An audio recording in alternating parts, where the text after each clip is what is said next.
Sin estudios.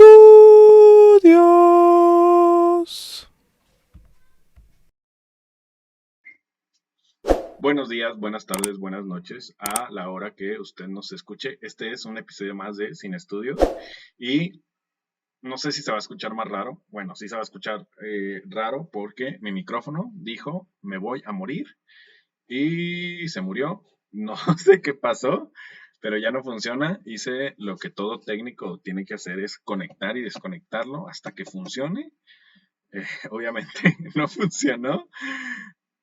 También vi los drivers, a ver si era eso, tampoco funcionó. Desde ayer estoy batallando con eso y pues nada, no lo hice funcionar. Entonces vamos a ver si lo puedo arreglar o voy a tener que ahorrar para comprar otro. O voy a ver cómo se escucha desde la compu, porque por el momento es la mejor opción que tengo para no dejar de filmar y no hacerme pato, porque si me hago pato ya no grabo nada y la verdad es que esto sí me gusta hacerlo. Entonces, hoy les vengo a proponer de nuevo un documental. ¿Por qué les estoy proponiendo documentales? Porque creo que a veces, el género del documental, pues se, se ha revolucionado o se ha reinventado a sí mismo durante los últimos 25 años. Y que también hay documentales nada más de asesinos seriales en Netflix y nada más están viendo eso y ya estuvo, ¿no? Y antes de empezar con la descripción de este documental, sí hay que decir que en ese tipo de documentales, más también igual en estos, hay que estar pensando quién los pagó, ¿no? Estos es un poco más difícil porque ya daré un poco la explicación más adelante, pero, por ejemplo, ¿no?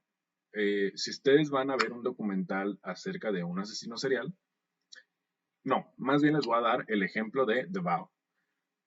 El documental de The Vow fue un documental que sacó HBO para hablar de la secta Nexium, esta secta que se forjó de trata de personas en el interior de una empresa multinivel, pero de coaching, ¿no?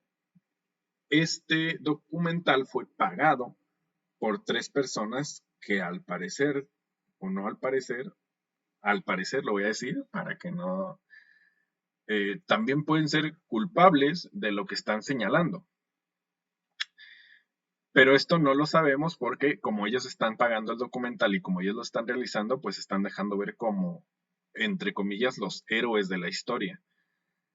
Al mismo tiempo, a los 2 meses, Stars publica otro documental donde se ve la contraparte de India, que es una de las jóvenes que están buscando en el otro documental, donde ella relata su parte y no los deja tan bien parados, tanto como a ella no la dejaron bien parada en el documental de The Vow. Entonces sí hay que poner atención cuando uno ve un documental, sobre todo de estos seriados o sobre todo de asesinos seriales, porque hay que preguntarse quién lo está pagando y para qué se está haciendo el documental, ¿no?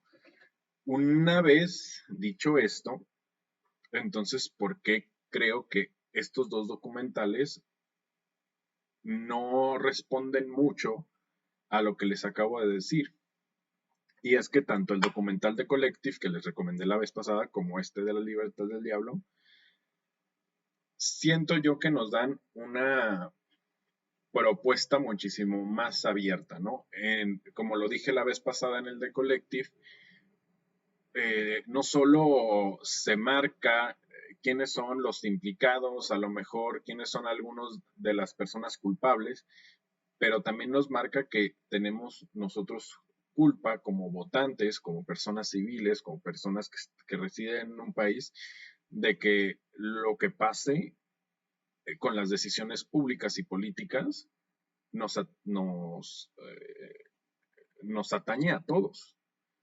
Y si no estamos ahí, pues puede ser que el gobierno al cual desechamos vuelva a entrar porque no fuimos parte de este cambio.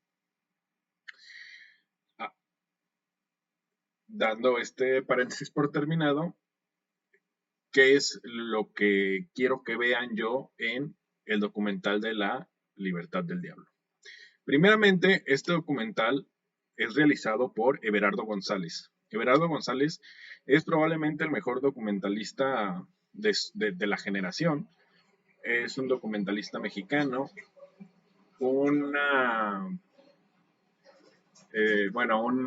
un dato curioso es que es primo de Caldo Reigadas, que también ha sido un prolífico director que ha ganado la Palma de Oro y muchos premios en el extranjero por sus películas.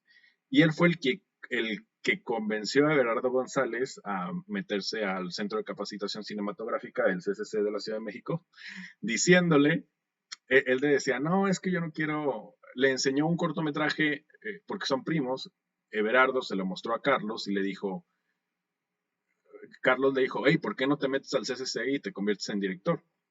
Y le dijo, no, ese lugar está lleno de mamones. Dice, sí, de mamones como tú. Y pues como él en una entrevista dice que como que le picó el orgullo y finalmente fue y se hizo director. Otra vez terminado este paréntesis, Gerardo González es probablemente el mejor documentalista iberoamericano que existe hoy en día. Su trabajo de fin de grado o trabajo de tesis se convirtió en su primer largometraje que se llama La canción del pulque, donde va siguiendo la vida de gente adentro de una pulquería. Él prácticamente está bebiendo durante un año para poder filmar dentro de esta pulquería y empieza a ver personajes dentro de la pulquería y va siguiendo un poco esa historia. Después tenemos a Los Ladrones Viejos. Este documental narra cómo algunos ladrones seguían un código específico donde quien le hiciera menos daño a la gente era catalogado como el mejor ladrón. Cuates de Australia es un documental donde donde toda una comunidad tiene que irse moviendo porque la sequía los obliga a buscar el agua. El cielo abierto es un documental donde se sigue a un eh, padre, no me acuerdo si es padre u obispo, aunque bueno, un obispo es padre de todos modos, declara que la iglesia tiene que estar a favor de los más desfavorecidos en El Salvador y de cómo lo matan prácticamente. El Paso sigue a dos periodistas o abogados, ahí se me van a revolver los cables, que están buscando asilo, son periodistas que están buscando asilo político en Estados Unidos. Y después llega La Libertad del Diablo. Después vamos a tener Yermo. Y en Netflix hay otro que aún no he visto, pero que me voy a dar el tiempo de ver. Durante todos estos documentales, Everardo va exponiendo cómo los personajes que él está captando en la cámara tienen ciertas libertades, pero sobre todo van a tener restricciones.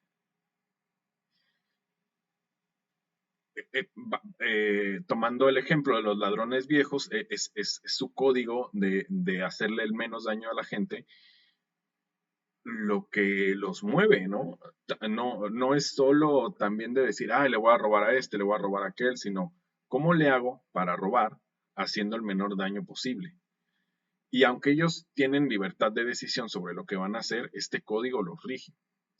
Tomando un poco esa idea, ahora sí llego a lo que es el documental de La Libertad del Diablo. En La Libertad del Diablo vamos a ver entrevistas de personas que fueron víctimas y personas que fueron victimarios. Vamos a escuchar diferentes historias, la historia de cómo una niña vio cómo le arrebataban a su madre, cómo la madre se entregó para que ellas sobrevivieran, cómo regresaron a su casa y vieron a su papá tirado de que le habían golpeado con una cacha, con una pistola y que se habían dado cuenta al final que la pistola era de plástico, era de balines. Vamos a ver también a una madre que busca desconsoladamente a sus dos hijos y en realidad también a dos de sus amigos porque son cuatro los desaparecidos. Vamos a escuchar a otra persona que fue víctima de tortura y violación abajo de la policía mexicana. Vamos a escuchar también a un militar y a un miembro de la Policía Federal que narran cómo siempre están bajo las órdenes de alguien más. Y vamos a escuchar a dos sicarios narrar cosas espeluznantes, horrorosas, tanto de las víctimas como de los victimarios. Y si ustedes pueden ver aquí en la parte de arriba, donde estoy ahí poniendo, Everardo González utiliza estas máscaras no solo con el propósito de guardar la confidencialidad tanto de las víctimas y de los victimarios, sino de tratar de hacer otro ejercicio, me parece que está tratando de hacer otro ejercicio con el espectador de no estar juzgando a nadie, sino de empatizar y de que produzcas este espejo. El primer espejo obviamente se hace con el director, donde varias veces se escucha cómo está preguntando y cuando llega la pregunta, entonces se viene este proceso de lo que voy a responder cómo está, pero al mismo tiempo nos lo está preguntando a nosotros. Hay una pregunta brutal cuando le dice a uno de los sicarios que se siente, qué se sintió después de haber matado a un niño, ¿no? Y tú te lo preguntas a ti mismo y ves cómo reacciona el sicario. Y es muy difícil a esas alturas del documental saber si está mintiendo o no, o si de verdad está diciendo lo que está diciendo. Y nos vamos dando cuenta ya a estas alturas, pero sobre todo en esa pregunta punzante o también cuando le preguntan en otra ocasión, no sé si es el mismo o es a otro, ¿qué te da el poder arrebatar una vida, no? Nos damos cuenta justo, o para mí fue en ese momento que te das cuenta de que estas personas no les estamos viendo el rostro, pero a pocas ya les estamos viendo la vida. A estas personas les arrebataron la vida, no solo a las víctimas, sino también a los victimarios. Y eso hace muchísimo más profundo el documental.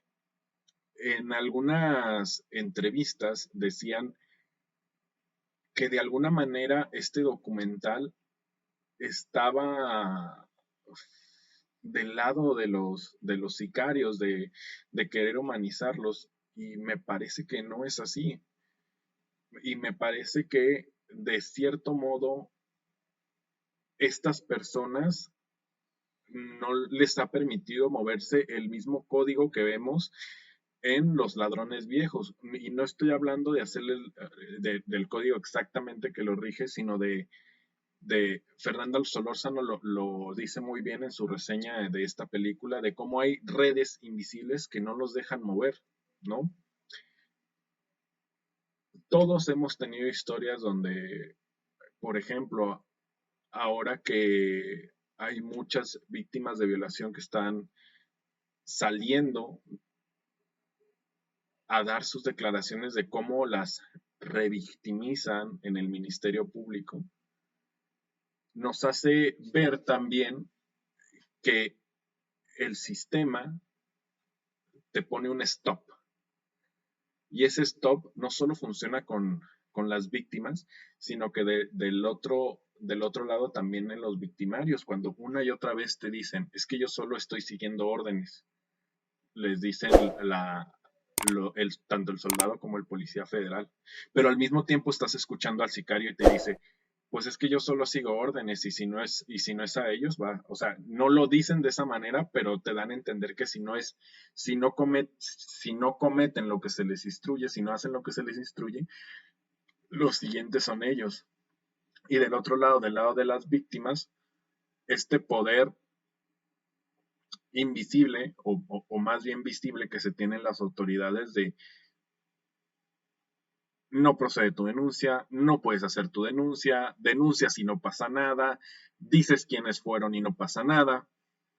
Entonces, lo describe muy bien Fernando Solórzano cuando dice que hay una red invisible que no le permite a ninguna de las personas entrevistadas poderse mover de donde están, ¿no?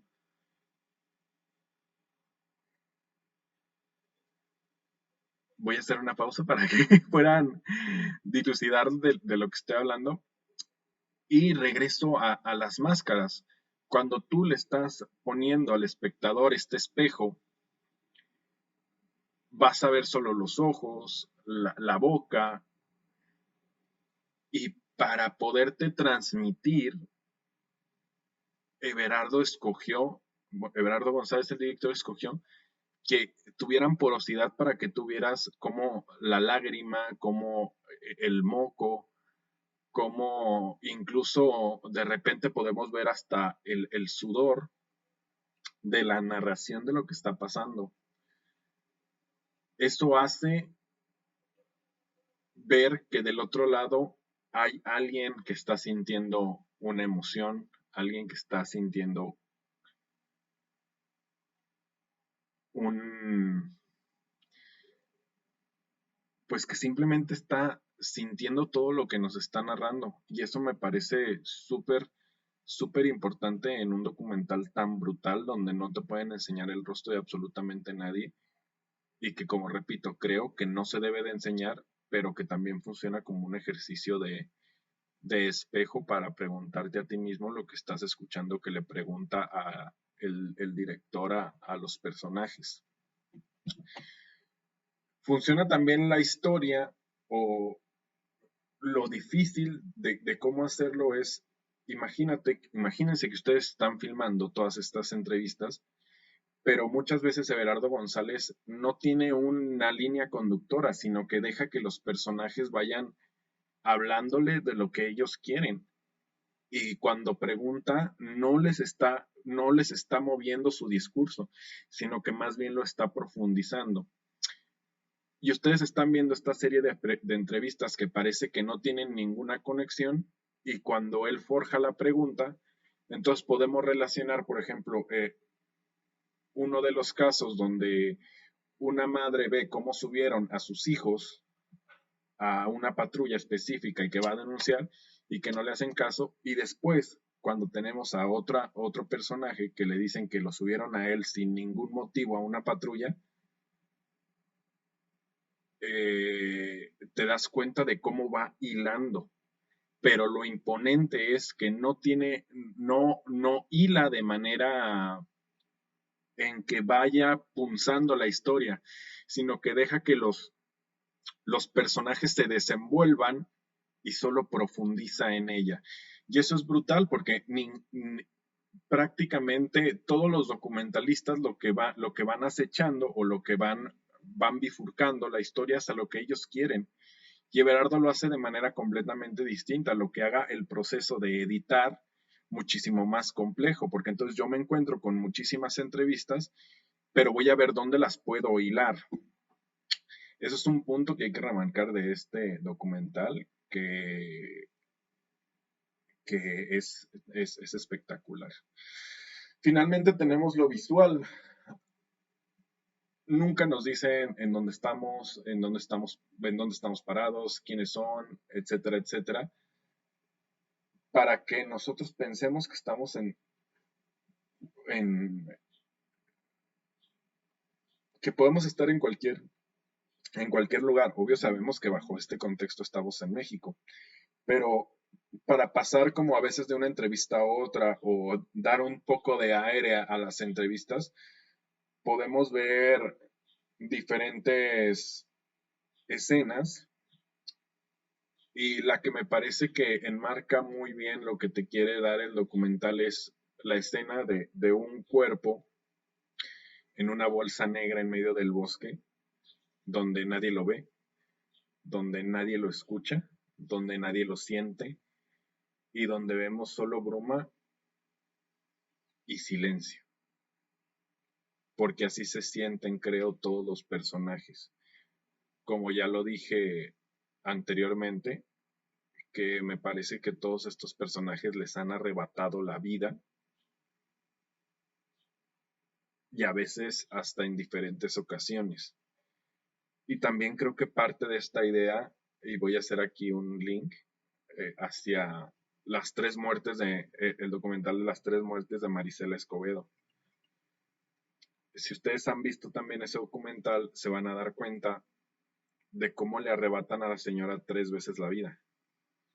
Y en este caso, en este documental, estamos viendo cómo bajo su relato les han quitado la vida tanto a víctimas y a victimarios. Y bueno, también hay una especie de prólogo que nos va a ayudar también a entender de cómo se van a desarrollar las entrevistas y de qué es lo que verdaderamente quiere el director. Y lo que quiere que veas tú es que no tomes partido y que veas el amplio espectro. No es solamente condenar a los sicarios, a los militares que también dicen cosas horrorosas, eh, no solo también apiadarte de las víctimas, sino de darles herramientas. Y eso es lo que todos deberíamos de, de hacer una introspección, ¿no? Yo sé que no todos tenemos este aparato de estar pensando o de estar siempre ayudando al otro, pero si la gente que puede hacerlo está nada más sirviéndose con la cuchara grande en el Congreso, pues de nada nos va a servir nunca solo estar viendo hacia el victimario, ¿no? Porque no hay una resolución. Si podemos ver a los dos sicarios, me parece que así como se escucha su voz y la manera en que están vestidos, no deben de tener más de 25 años, lo que significa que tienen tiempo haciendo lo mismo y que fueron captados a una muy temprana edad. Y ellos lo dicen en algún momento, ¿no? El sistema está fracturado, pero no podemos solo brindar una solución a este sistema en el que vivimos solo señalando a los culpables y no haciendo porque estos tengan por lo menos, ya no voy a decir que se reintegren a la sociedad, es que la mayoría de estas personas, lo dice el militar cuando empieza, lo dice el policía federal, dice, es que prefiero hacer justicia por mi mano porque sé que de arriba no va a venir la justicia. Si no le permitimos a todos los sectores formar parte de la sociedad y que cuando formen parte de la sociedad lo único que vean es impunidad, jamás vamos a salir del hoyo. Y esa es la reflexión a lo que te invita la libertad del diablo, porque el diablo no solo está de la parte de las víctimas, sino también de la parte de los victimarios. Y no con esto estoy justificando a estas personas, no me entiendan mal, pero hay que ver qué es lo que los orilla a tomar estas decisiones. Cuando uno de los sicarios dice que para su primer trabajo le dieron un Audi A4 y que él solo pensaba que algún día se iba a poder comprar un bocho, nos da mucho que pensar de cuáles son las condiciones socioeconómicas de esta persona y de por qué tomó esa decisión, de qué lo orilló a hacer esto. Y pues bueno,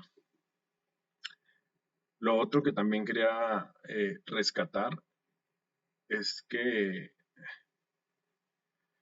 y ya con esto vamos a terminar aquí este Sin Estudios, es cómo al final la madre se quita la máscara y del por qué lo hace, ¿no? Creo que desde mi perspectiva, ella ya sabe que ya no tiene nada que perder. Narra cómo encontró a sus hijos, narra cómo los fue buscando, narra cómo desesperadamente estuvo corriendo de un lado para otro para poderlos encontrar con vida. Y quizás marque este quitarse la capucha como un gesto de esperanza para que su historia sea contada y sobre todo para que su historia no se quede ahí. Y ojalá y que mucha gente saliera a contar sus historias de cómo desaparecieron algunas de sus seres queridos sabiendo que no tenían nada que ver con el crimen organizado, de cómo personas que ni la debían ni la temían terminaron en una fosa común y de que ojalá para todas estas personas algún día les llegue la justicia que se merecen. Y pues nada, sé que este es un documental un poco sombrío, pero creo que estas son las conversaciones que tenemos que tener. No las conversaciones fáciles de decir, ah, sí, mira, que bla, bla, bla, bla, bla, sino de cómo esta sociedad tan fracturada a veces podría tener una mirada un poco más profunda de lo que solo son buenos y malos. Nos vemos, cuídense y espero que la próxima recomendación no esté tan sombría.